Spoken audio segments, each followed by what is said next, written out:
नमस्कार दोस्तों, आपका स्वागत है आपके अपने चैनल स्टॉक एजुकेशन में। दोस्तों, इस चैनल में मैं आपके लिए स्टॉक मार्केट से डेली अपडेट्स लाता रहता हूं, so please subscribe this channel. दोस्तों, HAL आप भी क्या इसमें फंस चुके हैं ऊपर इसे बाई करके, और आपको लगता है कि इसमें बहुत ज़्यादा आपको लॉस हो रहा है, या फिर भारत डायनेमिक्स इसमें भी सेम सिचुएशन है, या फिर रूट मोबाइल में क्या किया जा सकता है? क्या IPO में अप्लाई करना चाहिए, और अप्लाई करना चाहिए तो क्या सिर्फ लिस्टिंग गेन के लिए या फिर लॉन्ग टर्म के लिए? आज कंप्लीट डिटेल बात करेंगे, तो चलिए स्टार्ट करते हैं और देखते हैं जल्दी जल्दी क्या डिटेल्स रहेंगे। तो सबसे पहले HAL का चार्ट मैंने लगा रखा है। आज टोटल सिर्फ टेक्निकल बात करेंगे, तो HAL का मैंने चार्ट लगा रखा है, और मैं इस चार्ट में आपको कुछ डिटेल दिखाने जा रहा हूँ, जो कि इचिमोकु ये मैंने चार्ट लगा रखा है। आप देखेंगे कि ये जो इनका लैगिंग लाइन है वो काफ़ी नीचे आ चुका है उस दिन की क्लोजिंग से, यानी कि ये एक नेगेटिव सिग्नल है।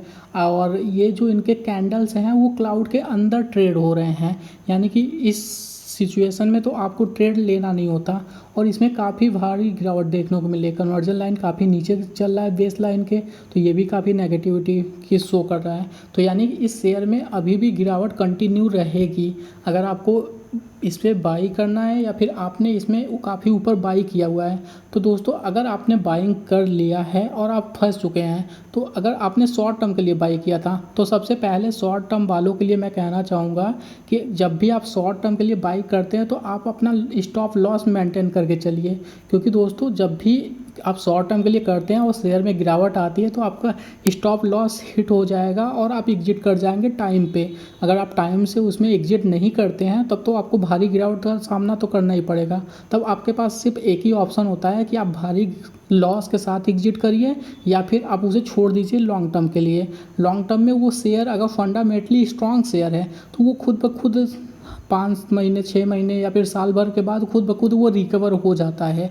और अगर HAL की बात किया जाए, तो मिनिमम 6 महीने अगर आप इसे होल्ड करते हैं, तो आपके सारे लॉस रिकवर हो जाएंगे सिर्फ और सिर्फ 6 महीने में। अभी आप इतना पैनिक कर रहे हैं कि इतना गिरावट आ रहा है, 900 हो गया, 850 हो गया, 850 के डाउन भी नीचे चला गया, तो सिर्फ 6 महीने आप होल्ड करिए, आपका 1200-1300 का जो लेवल था वो कंप्लीट हो जाएगा, उसे टच कर जाएगा फिर से। लेकिन अगर आपको लगता है कि नहीं, आपने शॉर्ट टर्म के लिए लिया था और आप तो इसमें फंस चुके हैं, तो दोस्तों मैं कहना चाहूँगा कि आपको अपना स्टॉप लॉस मेंटेन करना चाहिए था। अगर आपने नहीं किया है तो ये आपकी गलती है, क्योंकि जब भी आप शॉर्ट टर्म के लिए कोई भी पोजीशन बनाते हैं, उससे पहले आप अपना स्टॉप लॉस लेकर चलिए उसका। इसीलिए तो आपको सपोर्ट और रेजिस्टेंस बताया जाता है कि उस सपोर्ट के नीचे अगर वो शेयर जाता है तो आपको एग्जिट भी करना होता है। तो ये बड़ी गलती थी। तो इस शेयर में देख लेते हैं। तो ये शेयर दोस्तों आप देखेंगे तो इनका जो नेक्स्ट लेवल होगा, यानी कि नेक्स्ट जो इनका सपोर्ट होगा, वो 200 दिनों का EMA होगा, यानी कि 790 रुपये 78 पैसे पे अगला सपोर्ट होगा। तो अगर ये शेयर उस वहाँ तक जाता है, तो उसके नीचे अगर जाता है तो इसमें बहुत भारी गिरावट आएगी, यानी कि ये फिर से आपको 600-500 तक लेवल तक को भी देखने को मिल सकता है। और अगर उस लेवल से पहले ये सपोर्ट लेकर ऊपर आता है, तब तो बहुत अच्छी बात रहेगी, तब इसमें उतनी गिरावट नहीं आएगी जितनी आनी चाहिए।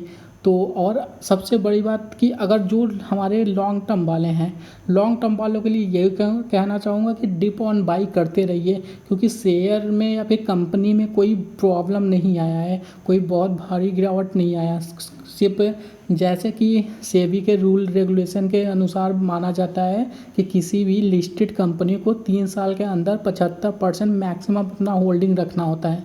तो गवर्नमेंट वही कर रही है, सिर्फ 75% अपना मेंटेन कर रही है, और इस टाइम उन्हें फंड की ज़रूरत है, इसलिए इतना जल्दी इसे मेंटेन किया जा रहा है। तो बस इतनी सी बात है।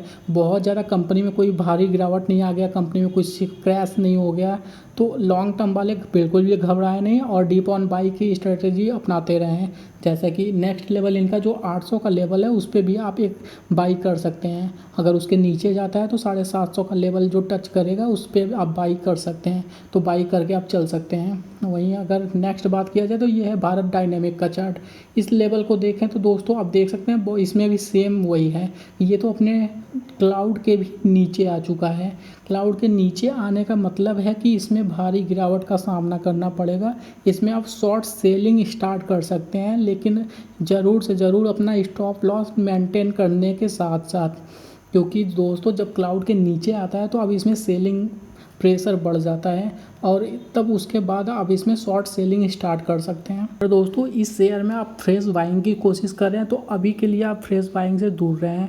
जब इस शेयर में धीरे धीरे मजबूती बनने लगेगी, ये क्लाउड के ऊपर जाएगा, उसके बाद इसमें फ्रेश बाइंग कर सकते हैं। हाँ, अगर आप लॉन्ग टर्म वाले हैं तो आप इसको 300 के लेवल पे पहला इंस्टॉलमेंट आप इन्वेस्ट कर सकते हैं, उसके बाद 280 फिर 250 इस लेवल तक अगर ये जाता है तो आप इसमें धीरे धीरे इंस्टॉलमेंट के थ्रू ले सकते हैं लॉन्ग टर्म के लिए। शॉर्ट टर्म वाले अपना अगर चाहें तो शॉर्ट सेलिंग कर सकते हैं, अपना स्टॉप लॉस बहुत ही स्ट्रिक्टली मेंटेन करने के साथ साथ, क्योंकि विदाउट स्टॉप लॉस के आप शॉर्ट टाइम में कोई भी पोजीशन नहीं ले सकते हैं, ये हर कोई आपको बताता है।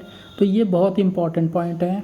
तो नेक्स्ट हम बात कर लेते हैं। तो दोस्तों रोट मोबाइल का जो IPO आया है इसके बारे में आपने बहुत सी वीडियो ऑलरेडी देख रखी होगी, तो मैं उसके डिटेल का कुछ नहीं बताने वाला हूँ क्योंकि डिटेल आप देख चुके होंगे ऑलरेडी।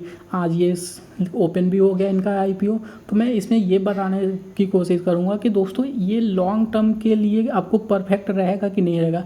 क्या IPO के बाद इसे आपको होल्ड करना चाहिए या फिर लिस्टिंग गेन के हिसाब से आपको एग्जिट कर जाना चाहिए।